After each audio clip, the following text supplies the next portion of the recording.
Hola, ¿qué tal? Soy Ricardo Aguilar, economista en jefe de Invex, y es para mí un gran gusto participar por primera vez en este podcast de la MIB. Hablemos un poco sobre el panorama para la economía en 2022. Iniciemos con un análisis del contexto internacional para después aterrizar algunas ideas sobre la economía de México. ¿Qué está pasando afuera? Pues al parecer, esta nueva cepa del coronavirus que surgió en Sudáfrica en noviembre del año pasado y que posteriormente sería clasificada como Omicron, no es tan agresiva como otras variantes. ¿Esto qué generó? Que las autoridades a lo largo de varios países no recurrieran a las mismas restricciones a la movilidad tan estrictas que se observaron a inicios de la pandemia. Los confinamientos, si bien se dieron en algunos países, principalmente en Europa, no han sido generalizados. Tampoco se ha visto cierre total de actividades económicas importantes como lo son la manufactura, la construcción o incluso los servicios. En parte, el proceso de vacunación ha ayudado bastante a que la economía pueda continuar su marcha. De hecho, es muy probable que con posibles nuevas variantes en el futuro o durante las siguientes olas del coronavirus, la economía siga su curso. En otras palabras, es muy probable ya que la economía se encuentre en una etapa de nueva normalidad donde asimila la presencia del virus. Sin duda la salud es prioritaria, pero también el costo económico de cerrar tan fuertemente la actividad, pues en algunos casos representó hasta retrocesos de 10 años. Y es muy importante que pues la economía, sin el apoyo fiscal y monetario tan fuerte y que está generando ahorita altísimos niveles de inflación, es importante que no se vuelvan a dar. ¿Qué está pasando en Estados Unidos, nuestro principal socio comercial? Pues bueno, después de la caída de 3.5% que registró el PIB norteamericano en 2020, es probable que este haya crecido 5.5% en 2021. Se recuperó el PIB de Estados Unidos de la caída generada durante la pandemia. ¿Esto a qué se debió? Pues bueno, a los fuertes estímulos fiscales y monetarios que recibió este país y que impulsaron a variables como el gasto en consumo, mismo que representa alrededor del 70% del PIB norteamericano. Ahora, para este año, 2022, donde no habrán probablemente estímulos fiscales directos a las personas o a las empresas y donde estamos viendo ya una reversión de la política monetaria expansiva que vivió Estados Unidos durante la pandemia, es probable que el crecimiento sea más bajo. Para 2022 estimamos un avance de 3.5% en el PIB. Esto a pesar de que el gobierno podría seguir gastando a través del plan de infraestructura del presidente Biden, a través de otros programas de apoyo para el gasto público, y en general vemos que pues, el mercado laboral en Estados Unidos continúa sobre una firme trayectoria de recuperación. Además del consumo, también vemos, por ejemplo, que la inversión residencial en Estados Unidos está alcanzando niveles máximos y de hecho los precios de casas se ubican ya en máximos históricos. Ni siquiera antes de la crisis de 2008 habíamos visto niveles tan altos para los precios de casas. Esto no responde a ninguna especulación, es simplemente un aumento en la demanda. La gente emigró de las grandes ciudades para regresar, o más bien para ir a los suburbios. Y es ahí donde la demanda por casas aumentó de forma muy importante. En cuanto al sector no residencial en Estados Unidos, esperamos la inversión en infraestructura que será impulsada por los programas del actual gobierno. El crecimiento en general se está dando de forma robusta en Estados Unidos. También vemos exportaciones e importaciones que crecen a tasas importantes. Pero bueno, los costos, por otro lado, también son relevantes. El primer costo que detectamos para la principal economía del mundo es el déficit fiscal. Este, que se ubica alrededor de 12% del PIB actualmente, podría demorar mucho en descender. A pesar de que se ha hablado ya sobre programas que permitan financiar el déficit en el largo plazo en Estados Unidos, como lo pueden ser aumentos en impuestos, sí vemos cómo todavía el déficit norteamericano podría mantenerse elevado por algunos años más. Otro factor que nos llama mucho la atención y que es un costo importante es la inflación. Apenas se reportó hace unos días que al cierre de 2021 esta se ubicó en 7%, su nivel más alto desde 1982. Preocupa sobre todo que la inflación subyacente en Estados Unidos cerró alrededor de 5.5%, su nivel más alto desde 1991. ¿Por qué nos importa la inflación subyacente en el caso de Estados Unidos? Porque es la variable principal en la que se enfoca la Reserva Federal para tomar sus decisiones de política monetaria. Y precisamente esta política monetaria podría comenzar a restringirse tan pronto como el primer trimestre de 2022. En sus más recientes minutas, la Reserva Federal fue enfática en que no solo podría reducirse el ritmo de compra de activos en el mercado, el famoso proceso conocido como tapering, sino también podría ya observarse un incremento en la tasa de interés de referencia. Es de hecho probable que el nivel de dicha tasa, que actualmente se ubica entre 0 y 0.25%, registre 3 o 4 aumentos más este año. De hecho, algo que inquietó a los mercados en las últimas minutas que publicó la Fed es la posibilidad de que empiece a revertirse la liquidez tan amplia que se inyectó al mercado. Esto es, empezar a reducir el balance del Banco Central. Si hemos visto cómo las tasas de interés, sobre todo la referencia a 10 años, ha pasado de 1.4 a 1.7% y no descartamos que continúe la alza. La expectativa de un incremento en la tasa de interés de referencia de Estados Unidos sin duda va a fortalecer al dólar y golpear a todas las otras monedas, incluyendo el peso mexicano. En general, este es el panorama que vemos para Estados Unidos y es muy importante tenerlo en mente porque recordemos que es nuestro principal socio comercial.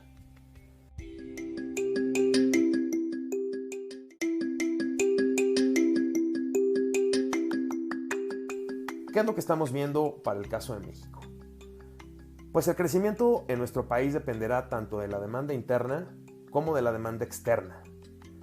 Sobre todo, con relación a la demanda interna, consideramos que es muy importante aumentar la participación del sector privado en proyectos de infraestructura que generen productividad y detonen el crecimiento.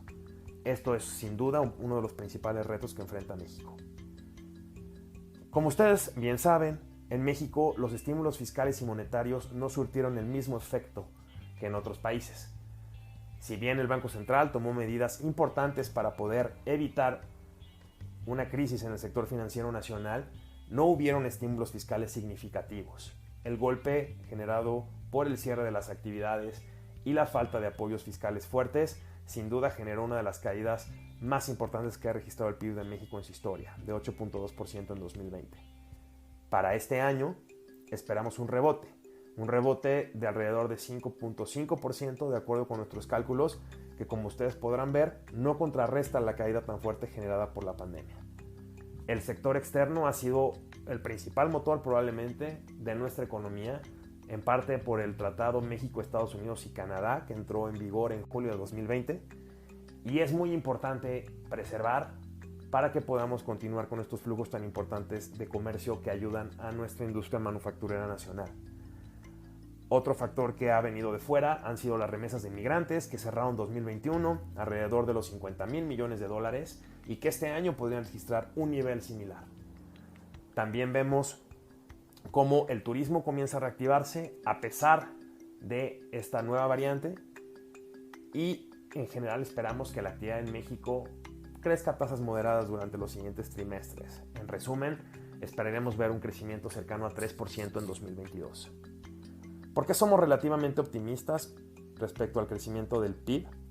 Pues bueno, sin duda el TEMEC es el principal argumento, pero sobre todo vemos también que la disrupción en la cadena de suministros que ha afectado la oferta de semiconductores y otros insumos utilizados en la manufactura, estas disrupciones han comenzado a ceder. Por otra parte, no van a desaparecer, pero sí esperamos ya que a partir del primer semestre de 2022 estas afectaciones, estos cuellos de botella, comiencen a disiparse de manera importante. El mercado laboral en México está dando señales de recuperación, lo cual podría estimular el consumo, una variable que también es muy importante para el PIB. Por otra parte, el gobierno probablemente continuará con la inversión en sus proyectos emblemáticos y hará falta tal vez la participación del sector privado en proyectos de infraestructura.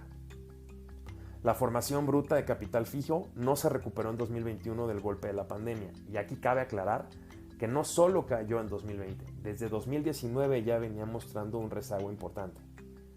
Si bien la inversión en maquinaria y equipos se ha reactivado por una recuperación de la industria nacional, sí estamos viendo, por ejemplo, cómo la construcción se mantiene relativamente estancada.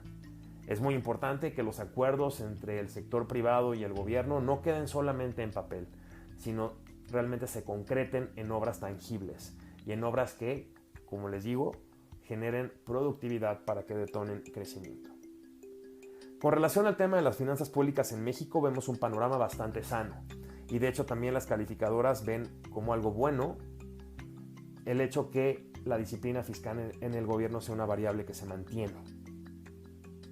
Con relación a los ingresos, es probable que sí efectivamente se recaude más debido a una fiscalización más estricta por parte de la autoridad fiscal, un combate más duro contra la evasión y la elusión fiscal, así como también un intento de ampliar la base de contribuyentes mediante este nuevo régimen de confianza que busca incorporar a gente que percibe ingresos menores. Por otra parte, también vemos como en la parte de gasto sí se mantendrá esta línea de austeridad que ha caracterizado al gobierno y que le ha generado un ahorro importante. Habrá que ver si efectivamente se logra incrementar la recaudación y por lo menos mantener el gasto estable para que el déficit público oscile alrededor del 3.5% del PIB. También el hecho que no haya habido estímulos fiscales tan importantes durante la pandemia en México evitó que las finanzas públicas se sobrecargaran y que la deuda fuera tan fuerte como en el caso de otros países que ahorita tienen problemas para pagar y que ahorita enfrentan riesgos de baja en su calificación de deuda soberana. En México también vemos un problema de inflación. El INPC registró una variación de 7.36% al cierre de 2021, una cifra muchísimo más alta de la del 3.15% que se observó al cierre de 2020. Nos preocupó más que el índice subyacente registró una variación de 5.94% anual, su nivel más alto en 2 décadas. Si bien la inflación en 2021 continuó siendo afectada por factores de la pandemia, como lo fue problemas en la cadena de suministros, como restricciones en la transportación, también ocurrió un aumento en la demanda que presionó los precios al alza, sobre todo al momento de reabrir la economía y reactivarse los servicios. Estos comenzaron a subir de precio y de hecho la inflación anual de servicios al cierre de 2021 fue de 4.30% cuando generalmente era de 2 o 2,5%. Sí vemos aquí que la parte subyacente en lo que respecta a mercancías también es muy alta, con una tasa anual de más de 7%. Y en general vemos mucha resistencia para la inflación subyacente y sobre todo dificultad para que ésta descienda. Si bien la inflación general va a caer probablemente debido a ajustes en los precios de energía y otras materias primas, la parte de mercancías y servicios probablemente enfrente cierta resistencia para que los precios bajen. Y es ahí donde nosotros estimamos una inflación general de 4.84% para el cierre de este año y de 3.64% en la parte subyacente. En general, ¿qué estamos viendo en el tema de tasas de interés y política monetaria? Consideramos que el ciclo de política monetaria restrictiva que inició Banxico en junio del año pasado continuará durante el presente año, independientemente de la composición de la Junta de Gobierno del Banco Central. Sí vemos que Banxico enfrenta una situación muy compleja, pero también está decidido a combatir la inflación tal como lo dicta su mandato constitucional. Es posible que esta firme acción de los banqueros centrales contra la inflación comience a detener el deterioro de las expectativas inflacionarias en México, sobre todo si vemos que se actúa con determinación, como ocurrió en la reunión de política monetaria de diciembre, donde la Junta sorprendió al mercado aumentando la tasa de interés de referencia en 50 puntos base. Esperamos que los aumentos este año continúen para llevar a la tasa, que ahorita está en 5.5%, a un nivel de 6.75% al cierre de 2022. En la parte larga de la curva de rendimientos vemos mucha volatilidad y también un reflejo de lo que ocurra con las tasas de interés en Estados Unidos, que por el momento van al alza. Y ya para concluir, el tipo de cambio, después de cerrar en 20.47 pesos por dólar, podría cerrar en 21.30 pesos por dólar este año. ¿Y por qué vemos un tipo de cambio más devaluado? Porque con un incremento en las tasas de interés de referencia en Estados Unidos, habrá un mayor flujo de capitales hacia ese país y habrá salida de capitales de países como el nuestro. Eso debilitará nuestra moneda. También esperamos un déficit en la balanza comercial ante una recuperación de las importaciones que reflejaría un mayor consumo en bienes para las familias y también en bienes para las empresas, bienes de capital. Sí vemos también que no representaría una devaluación muy fuerte. ¿Por qué? Porque tenemos anclas importantes para nuestra moneda. Unas son las exportaciones, otras son las remesas de inmigrantes y también las reservas internacionales de un banco central autónomo que oscilan los 200,000 millones de dólares. En cuanto a los riesgos que podemos ver, pues bueno, el principal sería un repunte del coronavirus o una nueva variante que genere restricciones a la movilidad como las que vimos en 2020, que esperemos no pase. También que se extiendan los problemas en la cadena de suministros más allá de lo que actualmente se prevé. Otro riesgo es que el elevado déficit fiscal que se observa en varios países del mundo genere una reacción agresiva y comiencen a subir impuestos de forma importante, frenando el crecimiento. Y por último también, pues que los bancos centrales tengan que aumentar tasas de manera todavía más agresiva para controlar una inflación que no se ha visto en décadas. Sin duda el escenario está lleno de riesgos, pero la economía crecerá y también aprenderá a convivir con el COVID. Les agradezco mucho su tiempo. Les recuerdo, soy Ricardo Aguilar, economista en jefe de Invex, y hasta la próxima.